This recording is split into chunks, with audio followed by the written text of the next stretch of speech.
শুভ সন্ধ্যা।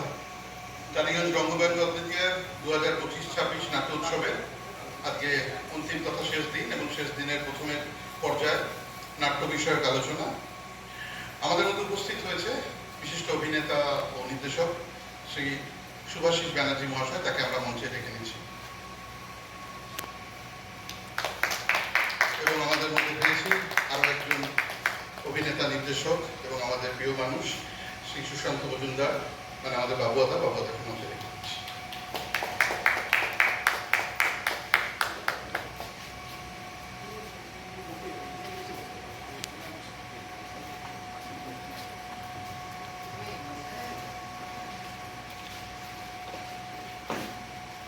দুজনের মাঝখানে যেন একটা গ্যাপ থাকে, তার জন্য দুটো একই রঙের চেয়ার রেখেছি মাঝখানে, যাতে করে নিজেদের মধ্যে ফিসফিস না করতে পারে, তার জন্য এই গ্যাপটা রেখেছিলাম। কিছু সোমবার আগে আমরা সবার আগে অতিথি বরণ করব। প্রথমে বরণ করে নিচ্ছে আমাদের দলের সদস্যা শুভাশিস দাকে, প্রথমে উত্তরীয় পড়িয়ে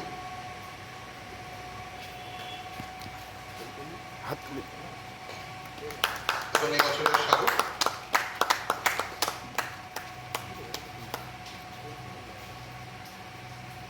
ক্যামেরার দিকে একবার। এবার শ্রী সুশান্ত মজুমদারকে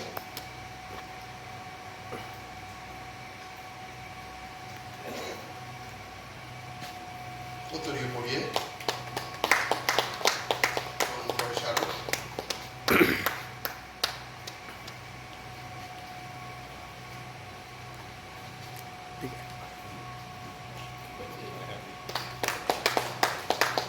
ধন্যবাদ।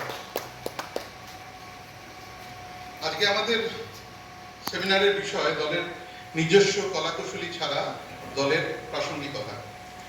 এই বিষয় নিয়ে আমাদের বক্তারা তো বলবেনই, তবে দীর্ঘদিন আগে টালিগঞ্জ সায়ন সন্ধ্যার দলের যে তৎকালীন পরিচালক অমিত বিশ্বাস মহাশয়, উনি আমাদের একটি নাটক গয় গণ্ডগোল করি, সেই নাটকের রাইটার, হঠাৎই এক কথা প্রসঙ্গে বলছিলেন যে অন্যের বাড়ির বাল্ব খুলে বা হ্যালোজেন খুলে নিজের বাড়িতে লাগিয়ে আলো জ্বালানোটাই নাকি ওরকম একটা প্রথা। যাই হোক, আমাদের মধ্যে যে দুটি দলের প্রবক্তা বসে রয়েছেন, তাদের দলে এরকম সমস্যা নেই, সুতরাং আমরা ভালো কথা শুনতে পারবো। আচ্ছা, প্রথমেই শুভাশিস দাকে কিছু বলতে বলছি, বসে বসে।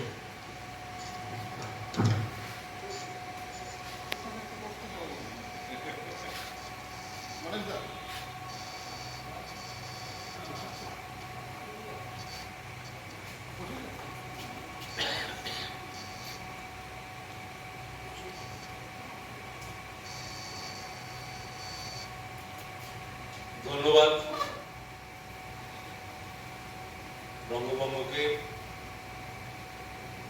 প্রতি বছর আমাকে এখানে ডাকার জন্য। আমার বন্ধু প্রতিম, সহযোদ্ধা সুশান্ত, বাবুয়া, আমরা একসঙ্গেই যুদ্ধ করে চলি রঙ্গভঙ্গ সকলেই। আজকের বিষয়টা সুন্দর।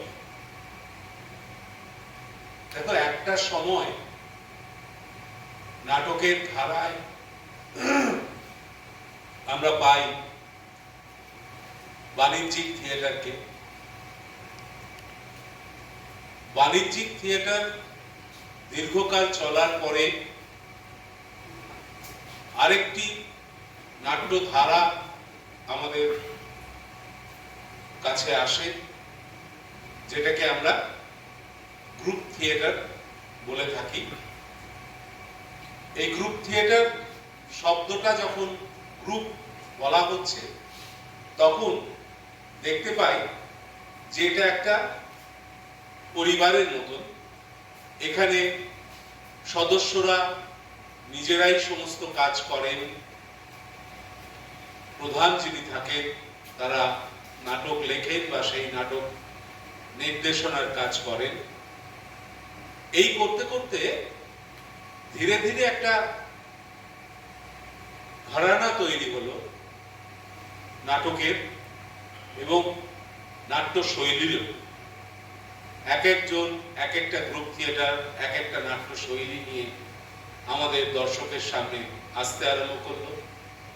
যারা নাটক নিয়ে পড়াশুনো করি তারা বিভিন্ন ধারাকে আমরা দেখতে পেলাম। সেখানে সেটের পরিবর্তন এলো, সাজেস্টিভ সেটের ধারা চলে এলো, সেট নির্মাণের পরিবর্তন এলো, আলোর পরিবর্তন এলো, সমস্ত কিছুই এলো কিন্তু সেই গ্রুপ থিয়েটারের সেই সকল মেম্বারদের দিয়ে বা সদস্যদের দিয়ে, যে সদস্যরা তার গ্রুপ ছেড়ে আর অন্য কোনো গ্রুপে গিয়ে অভিনয় করে না। তার কারণ সেখানে সে নতুনভাবে একটা ধারাকে শিখতে পারে। এই ধারাকে বয়ে নিয়ে যাওয়ার দায়িত্ব নিয়ে তারা তাদের সেই তথাকথিত গ্রুপ তার মধ্যেই আবদ্ধ থাকতে আরম্ভ করল। এটাই গ্রুপ থিয়েটারের ধারা বলা যেতে পারে। প্রফেশনাল থিয়েটার চলতো, সেই প্রফেশনাল থিয়েটারে দেখতে পেতাম যে দল মালিক বা হল মালিক বা মালিক পক্ষ, প্রডিউসার নামক একটা শব্দ, যে শব্দতে আমরা দেখতে পেতাম যে তিনি একটি নাটক করতে চান, তার জন্য হল ভাড়া নিলেন, নির্দেশক ভাড়া করলেন, কিংবা নিজের হল হলে নির্দেশক তিনি হলে তিনি নির্দেশনা দেবেন, কিন্তু তার শিল্পীরা হবে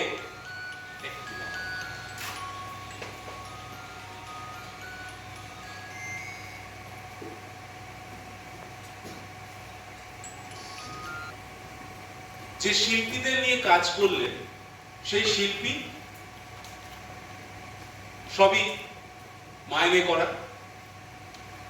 বিভিন্ন জায়গা থেকে শিল্পী আসলেন, মূলত পরবর্তীকালে দেখা যায় তারা কেউ কেউ হয়তো সিনেমা করেন, এবং শিল্পী নিয়েও তারা একটা নাটক নামালেন। সেই নাটক চলল বেশ কিছু রজনী, তারপরে শেষ হলো, আবার একটা নাটক, আবার শিল্পী ভাড়া, আবার সেই শিল্পীদের দিয়ে।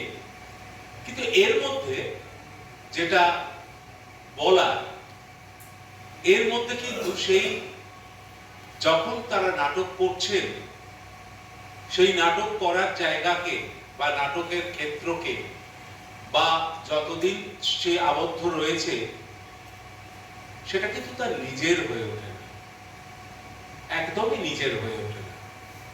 কারণ তারা আসেন, তারা পোশাক পান, তারা মেকআপ করেন, মঞ্চে নামেন, আলোর লোক আলাদা, প্রপসের লোক আলাদা, সেটের লোক আলাদা, কোনোটার সঙ্গেই তারা সম্পৃক্ত হন না। তারা আসেন, নাটক করেন, বিক্রি হয়, হলে বেশি দিন চলে, না হলে হয়ে গেল। তার কোনো দায়বদ্ধতা নেই। তার এই যেখানে নাটকটা হচ্ছে, যে প্রডিউসারের আন্ডারে নাটক করছেন, তার মধ্যে তাদের কোনো দায়বদ্ধতা থাকে না। কিন্তু গ্রুপ থিয়েটারের ক্ষেত্রে দেখা যাচ্ছে যে মূল চরিত্র থেকে আরম্ভ করে সকলেই একটা দায়বদ্ধতার মধ্যে আটকে থাকেন, এবং সেই দায়বদ্ধতার মধ্যেই কিন্তু নাটক হয়, ভালো হয়। খারাপ হয় কেন বলবো, ভালো হয়। তাদের 100% সে তার সত্তাকে দিয়ে তারা নাটক করেন, সেইভাবেই নাটক চলছে, এটাই নিয়ম। তার কারণ আমরা আজকে যে ধরনের পথ চলতে আরম্ভ করেছি, আমরা যদি এরকম হায়ার আর্টিস্টদের নিয়ে কাজ করি, যা আরেকটা শ্রেণী তৈরি হলো। যখন গ্রুপ থিয়েটার ছিল, আমি যেহেতু আদ্যপান্ত প্রফেশনাল থিয়েটার থেকে আসা, সেহেতু জানি তারা আমাদেরকে খুব একটা ভালো চোখে দেখতো না। তারা গ্রুপ থিয়েটারে সেই এরম এরম এরম দেখাতো, গ্রুপ থিয়েটার মানে। তো সেই মানুষগুলোকে দেখলাম আস্তে আস্তে পরিবর্তন। সবাইকে আমার আন্তরিক শ্রদ্ধা, ভালোবাসা, সম্মান যারা এখানে উপস্থিত আছে। টালিগঞ্জ রঙ্গব্যঙ্গ অদ্বিতীয়ার এই আয়োজন 22 তারিখ থেকে 1 তারিখ পর্যন্ত দেখছিলাম প্রায় 22টি নাটক এই মঞ্চে উপস্থাপিত হয়েছে। এটা আজকের সময় দাঁড়িয়ে এটা একটা বিরাট বড় ব্যাপার আমাদের মতো যারা থিয়েটার যাপন করি, যারা থিয়েটারের সঙ্গে থাকি, ভালোবাসি, তাদের কাছে যে বিষয়টা আলোচনার বিষয়, আসলে সব স্রোত যেন এক জায়গায় মিলেমিশে আসে, যে বিষয় নিয়ে বলা হোক না কেন। যে দলে নিজস্ব অভিনেতা ছাড়া, নিজস্ব সম্পদ ছাড়া কোনো দল গড়ে উঠতে পারে না, এটা খাঁটি কথা। যে গ্রুপ থিয়েটারের কথা বলছিল, হঠাৎ মনে পড়লো কথাটা, যে গ্রুপ থিয়েটারের জন্মই হয় একদল তরুণ মার্কিন ছেলে, যারা সেই সময় দাঁড়িয়ে 1931 সম্ভবত, যারা সেই সময় দাঁড়িয়ে বিশ্বাস করেছিল এটা যে আমরা একটা অন্য ধারার থিয়েটার করব, যেখানে যে নাটকে মানুষের কথা থাকবে, সমাজের কথা থাকবে, রাজনৈতিক কথা থাকবে, সভ্যতার কথা থাকবে, নতুন সংস্কৃতির কথা থাকবে। আস্তে আস্তে আস্তে আস্তে আস্তে সেই ধারাটা যখন চলতে থাকলো, আমাদের তার ঢেউ এসে যখন আমাদের এখানে এসে পৌঁছলো, সেটা প্রায় অনেকটা পরে গ্রুপ থিয়েটারের জন্মও বলা যেতে পারে 1944। নবান্ন নাটকের মধ্যে দিয়ে ভারতীয় গণনাট্য সংঘ গ্রুপ থিয়েটারের জন্ম দিল তার একটু পর। কিন্তু ভাবতে অবাক লাগে, সেই সময় এবং আজকের সময় দাঁড়িয়ে একটা অদ্ভুত পরিবর্তন তৈরি হয়ে গিয়েছে। পরিবর্তনটা কিসের? আমাদের মেধার, আমাদের মননের, আমাদের চিন্তা। যেখানে মানুষ সঙ্গবদ্ধ হয়েছিল কিছু করবে বলে, নতুন কিছু করবে বলে, নতুন কিছু ভাববে বলে, সেইখানে দাঁড়িয়ে আজকের সময় আমাদের শুধু ভেঙে দেওয়ার চেষ্টা। আর আমাদের কাছে একটা অদ্ভুত যন্ত্র আছে, জানেন তো, সকলের কাছে আছে। সেই যন্ত্রটা কি না? মোবাইল। যেখানে প্রতিদিন প্রতি মুহূর্তে শেখানো হয় তুমি কি করে একা বাঁচবে, একটু ভেবে দেখো। যেখানে শেখানো হয় তুমি তোমার নিজেরটা কি করে গোছাবে। অথচ মানুষ সঙ্গবদ্ধ হয়েছিল বেঁচে থাকার জন্য, দুটো খাবার একসঙ্গে ভাগ করে নেওয়ার জন্য। আমরা যারা 70-এর দশকের শেষে বা 80-র দশকের শুরুতে বড় হয়েছে, আমাদের মধ্যে দেখেছি, আমরা সেই সময় দেখতে পেয়েছিলাম কিভাবে পাড়ার মানুষেরা, বাড়ির মানুষেরা সঙ্গবদ্ধ হয়ে কোনো একটা জায়গায় পৌঁছত। পাড়ায় পাড়ায় আগে দেখেছি একটা রবীন্দ্র জয়ন্তী হতো, নজরুল জয়ন্তী হতো, সুকান্ত জয়ন্তী হতো। সেখানে আমরা অনেক নাটক করেছিলাম, করেওছি। কত ভুলভাল ডায়লগ বলেছি, তাতেও হাততালি দিয়েছি। কত ভুলভাল সংলাপ ভুলে গিয়েছি, তাতেও হাততালি দিয়েছি। গলা কাঁপাতে কাঁপাতে কবিতা বলেছি, তাতেও হাততালি দিয়েছি। কবিতা বলতে বলতে ভুলে গেছি, তাতেও হাততালি দিয়েছি। আসলে ওই হাততালিগুলো আমাদের বড় পাওনা ছিল উৎসাহ দেওয়ার জন্য। আজকে আমরা সেই হাততালি আর পাই না। আজকে ছোটবেলায় আমরা দেখতাম আমাদের পাড়া বা রাস্তা দিয়ে যেতে গেলে গানও শুনতাম, খোকা ঘুমোলো, পাড়া জুড়োলো, বর্গি এলো দেশে। এখন আর খোকাদের ওই গান গিয়ে কেউ ঘুম পাড়ায় না, মারা হাতে একটা যন্ত্র দিয়ে দেয়, ওই যন্ত্র নিয়ে ঘুমোতে ঘুমোতে শুয়ে পড়ে। কি অদ্ভুত! তাহলে বিচ্ছিন্ন তো আমরা সেই ছোটবেলা থেকেই হচ্ছে। আমরা আমাদের আর খোকাদের দেখতে পাই না ওরকম করে, যে খোকারা ঘুমোবে আর মায়েরা, কাকিরা আমাদের সেই ঘুম পাড়াবে। এখন আর খোকারা ঘুমোয় না, আর এখন খোকারা ঘুমোয় না কেউ। একটা ভটভটি নিয়ে দুরুম করতে করতে করতে করতে পাড়া কাঁপিয়ে চলে যায়। এক অদ্ভুত সময়। কোনো মিল খুঁজে পাই না। অথচ আমরা থিয়েটারে সেই কথাটাই বলতে চাই, আমরা বেঁচে থাকতে চাই সংঘবদ্ধভাবে। আমরা যারা ছোটবেলায়, যারা একটু বয়স্ক, যারা 70-এর 80-র দশকের দিকে দেখেছেন যে আমাদের অজান্তে এই রবীন্দ্রনাথরা আমাদের পাড়ার অভিভাবক হয়ে উঠতেন, নজরুলরা আমাদের পাড়ার অভিভাবক হয়ে উঠতেন। কিন্তু আজকে যাদের পাড়ার অভিভাবক হিসেবে দেখি তাদের সঙ্গে রবীন্দ্রনাথের কোনো সম্পর্ক নেই, নজরুলের কোনো সম্পর্ক নেই, জীবনানন্দের কোনো সম্পর্ক নেই। তারা আজকের আমাদের পাড়ার অভিভাবক হয়েছে। অবাক লাগে। তাহলে বিচ্ছিন্নতা আমরা সেই তখন থেকেই হয়ে চলেছে। আজকের সময় দাঁড়িয়ে এটা একটা ভয়ঙ্কর যন্ত্রণা শব্দ। আমরা যারা থিয়েটার করি, যারা ভালো সুস্থ সংস্কৃতির প্রসার এবং প্রচারের সাহায্যে সবসময়ের জন্য এগিয়ে থাকি, তাদের কাছে এটা একটা যন্ত্রণার বিষয়। প্রতিদিন মনে হয় আজকে বোধহয় এ আমার কাছ থেকে চলে গেল। জানে সুভাষিস, তারা জানে, এখানে যারা দল করে তারা জানে যে একটি ছেলে বা একটি মেয়েকে কত সুন্দর করে, কত পরিশ্রম করে একটা অভিনয়ের জন্য তৈরি করা হয়। কিন্তু পরে যখন দেখি সে আর করতে পারছে না, তখন তার ভয়ঙ্করতার ছবি মনের ভেতরে যখন জাগে, এরপরে কি করবে এটা আমাদের ভাবতে অবাক লাগে যে এটা কেন তৈরি হচ্ছে। আসলে আমরা চূড়ান্ত একটা ভোগবাদের দিকে পৌঁছচ্ছি, যেখানে প্রতি মুহূর্তে ভেঙে দেওয়া হবে।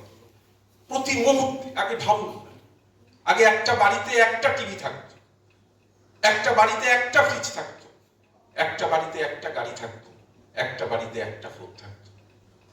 আর এখন যদি 10টা ঘর থাকে, 10টা ঘরের মধ্যে 10টা টিভি। 10 জন যদি বাড়ির লোক থাকে, 10 জনের মধ্যে 8 জনের বাইক গাড়ি, আর 10 জনের হাতে 10টা নয়, প্রায় 20টা করে মোবাইল তাদের সঙ্গে থাকে। অর্থাৎ খালি আমাদের বিচ্ছিন্ন করে দেওয়ার দাম। সেখানে গ্রুপ থিয়েটারও বাদ চলে যায়। আমরা যারা সংঘবদ্ধভাবে বাঁচতে চাই, সংঘবদ্ধভাবে লড়াই করে থাকতে চাই, তাদেরকেও ক্রমাগতভাবে আলাদা করে দেওয়ার চেষ্টা এটা কিন্তু চলতেই থাকবে। অসম্ভব কিছু নয় এখানটায় দাঁড়িয়ে। আসলে আবারও বলি, যে যন্ত্রটার শিকার আমরা হয়েছি, যে যন্ত্রটার ভার আমরা নিয়েছি, এই যন্ত্রটার দায়ও আমাদের নিতে হবে। খুব সূক্ষ্মভাবে, খুব চিন্তিতভাবে এই ভাগ করে দেওয়ার চেষ্টা তোমার সঙ্গে আমার সঙ্গেও। আমরা যারা থিয়েটার করি, আমাদের নিজেদের এখন ভাবার সময় এসেছে।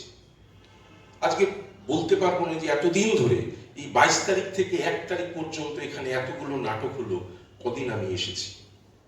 আমার বন্ধু রানীগঞ্জ রঙ্গভূমি, আমার যেদিন অনুষ্ঠান, যেদিন আমার পারফরমেন্স, সেদিন এসে আমি হাজির হলাম। এটা কি বিচ্ছিন্নতা নয়? নিজেকেই প্রশ্ন করা উচিত। খালি ভেঙে যাওয়া, খালি ভেঙে দেওয়া উদাহরণ থাকতে পারে, নানান কাজকর্ম থাকতে পারে, কিন্তু আমার একদিন এসে উচিত ছিল এইখানটায় এসে দাঁড়ানো, সামনে বসে দেখা। আমরা পারি, করতে পারিনি, আমরা পাচ্ছি না। আসলে আমাদের মাথার মধ্যে হিট করছে না এটা যে টালিগঞ্জ রঙ্গব্যঙ্গ আমার বন্ধু, বা যে যারা করে, যে যেখানে যেখানে যারা করে তারা আমার সকলে আমার বন্ধু। সেই জায়গায় আমি তার পাশে দাঁড়াতে পারছি না। আমি কি করে আশা করব আমার পাশে আরেকজন এসে দাঁড়াবে? এই ব্যাখ্যা, এই আত্মসমালোচনা, এটা অসম্ভব দরকার। শুধু আমি আর আমরা হয়ে উঠতে পারছি না। সেটা দল হোক, সেটা ঘর হোক, সেটা নিজের জায়গা হোক। আজকে ভেবে দেখুন, আবার সেই ছোটবেলার কথা বারবার মনে হয়। আমরা আবার যারা 70-এর শেষের থেকে বা 80-র দশকের শুরুতে যারা বড় হয়েছে, আমাদের কাছে খালি মনে হতো এই মাত্র বোধহয় আমার রাঙা ঠাম্মা আসবে, আমার রাঙা কাকি আসবে, আমার রাঙা দিদা আসবে, তারা এসে আমাদের গল্প বলবে। এখনকার ছেলে মেয়েরা কিন্তু আর রাঙা দিদাকে দেখতে পায় না, রাঙা ঠাম্মার গল্প শুনতে পারে না, রাঙা দাদুর কথা শুনতে পারে না। আসলে সেই রাঙা দাদুরা কোথায় যেন হারিয়ে গিয়েছে আমাদের জীবন থেকে। যন্ত্রণা, কত স্নেহ, কত প্রয়োজনীয়তা এই মানুষগুলোর ছিল, সেটা এখন ফিল করি আমরা, আমি তো করি। যেখানে চূড়ান্ত ভোগ পা, একটা ছোট্ট কথা, তখন আমি পড়াতাম, বোধহয় 2006-07 কথা হবে। মালঞ্চ সিনেমার সামনে দাঁড়িয়ে আছি, দেখি এক ভদ্রলোক, তার মাথায় ব্যান্ডেজ বাঁধা, আমার কাছে পড়তো ওনার ছেলে। তা আমি জিজ্ঞেস করলাম যে 2006 বা 7 এরকম হবে, 7 আমি পড়ানো ছেড়ে দিয়েছি, বা 5-6 হবে। দেখি মাথায় ব্যান্ডেজ বাঁধা, সে দাঁড়িয়ে আছে। আমি জিজ্ঞেস করলাম কি হয়েছে আপনার? প্রথমে বলতে চাইছিল না, খুব লজ্জা লাগছিল বলতে, বলছিল কিচ্ছু না, পড়ে গিয়েছিলাম। আচ্ছা আচ্ছা। তারপরে হঠাৎ করেই বলল কি জানো, তোমাকে বলি যে আমার ছেলে আমাকে বাইক কিনে দেওয়ার জন্য খুব করছিল অনেকদিন ধরে। হঠাৎ করে পরশুদিন রাতে আমাদের খুব ঝগড়া হয়, আমার ছেলে আমাকে ধাক্কা মারে, আমার মাথাটা ফেটে যায়।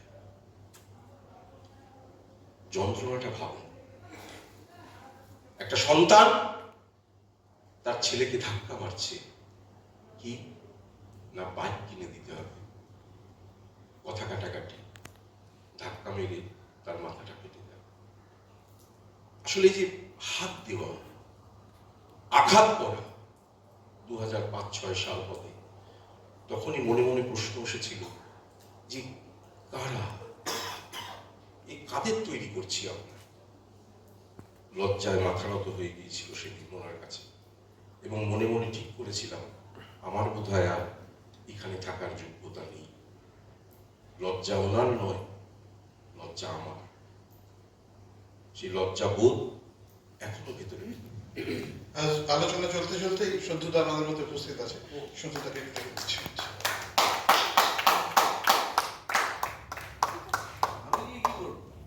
আসুন না,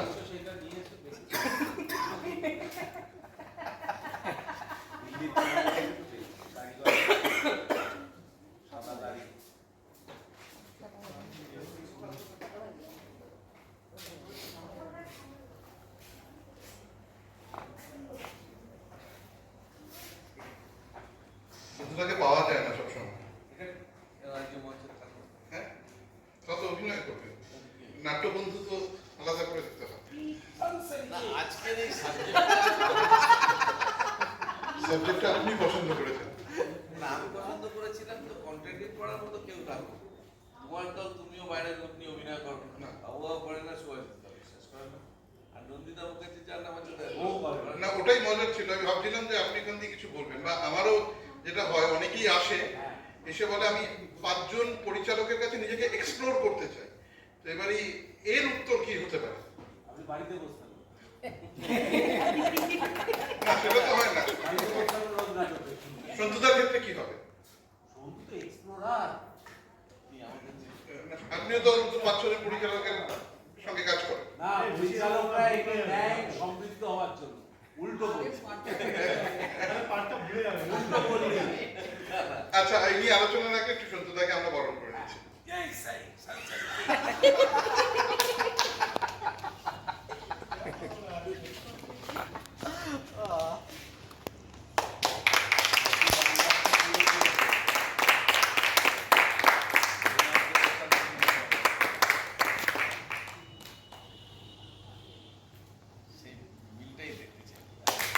ক্যামেরার দিকে একটু।